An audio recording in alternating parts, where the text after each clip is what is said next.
Baik, selamat pagi semuanya, Shalom. Anak-anak kami kelas 8182. Kembali kita bertemu dalam pelajaran kita. Untuk hari ini kita belajar mengapa bersyukur. Menurut Kamus Besar Bahasa Indonesia, bersyukur berarti berterima kasih kepada Tuhan. Nah, bersyukur merupakan salah satu hal yang memang harus dilakukan oleh anak-anak Tuhan. Kita boleh hidup sampai sekarang itu karena anugerah Tuhan. Maka kita harus bersyukur. Semua yang kita miliki sekarang, apa yang ada di rumah kita, bahkan nafas kita, itu adalah pemberian Tuhan. Terutama keselamatan yang kita terima lewat pengorbanan Yesus Kristus, itu yang juga kita syukuri. Nah, dengan mengetahui alasan-alasan bersyukur, maka ke depan kita tentunya lebih banyak lagi bersyukur. Hidup bersyukur itu banyak manfaatnya. Bukan hanya buat diri sendiri, tetapi juga buat orang lain di sekitar kita. Buat diri sendiri, hidup bersyukur akan membuat kita lebih merasa nyaman dan bersemangat menjalani hari-hari kita. Kemampuan kita juga akan lebih berkembang kalau kita membiasakan hidup bersyukur. Nah, seorang pemain sepak bola misalnya dapat bermain bagus di sebuah klub, tetapi sayangnya begitu dia pindah ke klub lain, kemampuannya menurun. Ternyata ia tidak nyaman di klub barunya itu, iri hati dengan rekan seklubnya, kecewa dengan pelatihnya, tidak puas dengan keadaannya. Intinya tidak bisa bersyukur. Akibatnya ia berlatih asal-asalan, tidak sepenuh hati, dan ketika bermain pun jadinya tidak bersemangat. Tidak heran kalau kemudian ia tidak bisa bermain sesuai dengan kemampuannya.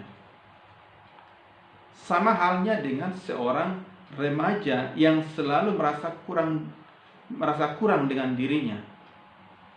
Ia merasa dirinya kurang cantik, kurang ganteng, kurang pintar, badannya kurang tinggi, keluarganya kurang kaya, sehingga ia pun tidak bisa menjalani hari-harinya dengan gembira, selalu murung. Akibatnya, prestasinya di sekolah pun terus menurun. Kemampuannya di bidang lain juga tidak berkembang. Begitulah kalau seseorang tidak bisa mensyukuri hidupnya. Ketika bangun pagi, ungkapkanlah syukur dalam doamu.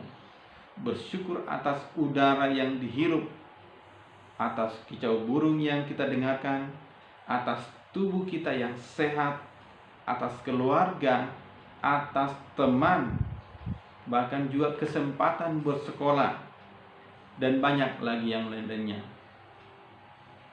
Bersyukur dapat juga dilakukan ketika membereskan tempat tidur, sambil bernyanyi atau bersiul-siul kecil. Begitu juga ketika mandi dan ketika membereskan tas sekolah. Dengan begitu, suasana hatimu akan terbawa gembira dan hidup akan terasa lebih cerah. Akan tetapi, apabila ketika bangun tidur kita terus mengeluh dan mengomel tentang banyak hal, suasana hati juga akan terpengaruh menjadi negatif. Manfaat lain dari bersyukur adalah membuat hidup kita lebih sehat. Sudah sejak lama para ahli kedokteran menyetujui bahwa ada kaitan erat antara hidup sehat dengan hati yang gembira. Ada penelitian yang dilakukan terhadap orang berusia lanjut.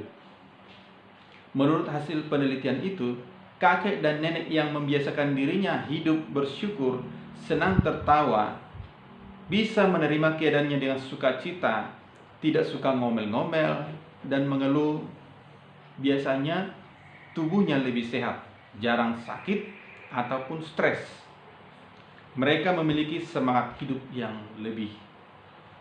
Hal itu sama dengan yang diungkapkan dalam Amsal pasal 17 ayat 22. Dikatakan di situ, hati yang gembira adalah obat yang manjur, tetapi semangat yang patah mengeringkan tulang. Nah, jadi hati yang gembira adalah salah satu akibat dari hidup bersyukur. Sedangkan semangat yang patah biasanya terwujud dalam keluhan. Itu lawan kata dari hidup bersyukur. Jadi artinya keluhan, keputusasaan akan membuat hidup kita tambah berat. Nah, selanjutnya, hidup bersyukur juga akan membuat kita lebih bergaul, lebih mudah bergaul dengan orang lain. Apabila kamu mempunyai teman-teman yang suka mengeluh dan mengomel, selalu marah-marah dan cemberut, tentunya kamu tidak akan merasa nyaman berteman dengan orang seperti itu. Akan berbeda kalau temanmu itu selalu berwajah ceria dan kata-kata yang diucapkannya selalu dengan nada gembira. Senyum dan tawa selalu menghiasi wajahnya. Kamu pasti akan merasa senang dan nyaman berteman dengannya. Begitu juga orang lain denganmu. Hati yang bersyukur akan membawa kegembiraan dalam hidup kita. Kegembiraan itu akan menarik orang untuk senang berteman dengan kita.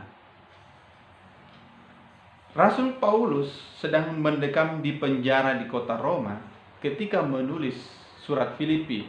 Akan tetapi Rasul Paulus tidak mengeluh dan tidak mengomel dengan keadaannya. Kita tahu kalau di penjara, terutama pada zaman itu penjara Filipi, Paulus ditempatkan di penjara bawah tanah. Kita mengatakan dia kadang tidak berpakaian. Penjara bawah tanah itu lembab. Dengan keadaan seperti itu sangat menyakitkan, sangat dingin. Tetapi dalam surat Filipi beberapa kali Paulus menasihati orang-orang yang di luar penjara untuk bersukacita. Orang yang dalam penjara justru menghibur orang yang di luar penjara. Dia katakan dalam Filipi pasal 4 ayat 4, bersukacitalah senantiasa dalam Tuhan. Kemudian dikatakan juga, nyatakanlah dalam segala hal keinginanmu kepada Allah dalam doa dan permohonan dengan ucapan syukur. Itu ayat yang ke-6-nya. Nah, dengan demikian kita akan mengalami damai sejahtera, kalau kita hidup di dalam bersyukur. Damai sejahtera dalam bahasa Ibrani dikatakan shalom. Shalom bukan berarti hidup bebas dari kesulitan, tetapi kita dapat merasakan ketenangan, ketentraman dan sukacita sekalipun dalam kesulitan dan masalah. Nah, jadi damai sejahtera itu terletak di dalam hati kita, bukan di luar diri kita. Damai sejahtera yaitu ketika kita dapat bersyukur untuk segala apa yang terjadi dalam hidup kita, apa yang kita alami dalam hidup ini.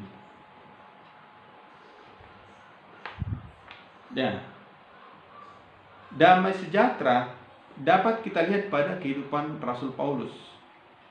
Sekalipun ia di penjara, artinya secara fisik ia mungkin sangat menderita, tetapi ia tetap tegar, tidak putus asa, dan yang penting ia tidak kehilangan sukacita dan rasa syukur. Bahkan lebih dari itu, dia bisa menjadi berkat bagi jemaat di Filipi, Efesus, dan Tesalonika. Melalui suratnya, ia menghibur dan menguatkan jemaatnya dalam menghadapi hidup mereka. Rasul Paulus juga menasihatkan, mengucap syukurlah dalam segala hal, sebab itulah yang dikehendaki Allah dalam Kristus Yesus bagi kamu. Itu dalam 1 Tesalonika 5 ayat yang ke-18. Artinya, mengucap syukur tidak tergantung pada apa yang kita miliki, melainkan harus dilakukan dalam setiap keadaan, suka maupun duka. Nah, jadi ini menjadi pelajaran kita pagi hari ini. Bapak harapkan dalam segala keadaan, termasuk juga keadaan sekarang di mana pemerintah menganjurkan kita untuk tetap tinggal di rumah, jangan bersungut-sungut. Mari kita ikuti arahan dari pemerintah, karena ini juga demi keselamatan kesehatan kita. Itu bertujuan untuk mencegah ataupun memutus rantai, ya, mata rantai dari virus corona ini. Jadi tetaplah bersemangat di rumah, kerjakan tugasnya, baik tugas di rumah, tugas dari sekolah, dengan semangat, tetap bersyukur. Ya. Nah, sebagai tugasnya untuk pagi hari ini, yang pertama, tuliskan apa arti bersyukur. Yang kedua, tuliskan ada 3 manfaat dari bersyukur, ya, yang sudah Bapak jelaskan tadi. 3 manfaat dari bersyukur. Baik, itu saja pelajaran kita pagi hari ini. Selamat pagi semuanya. Shalom.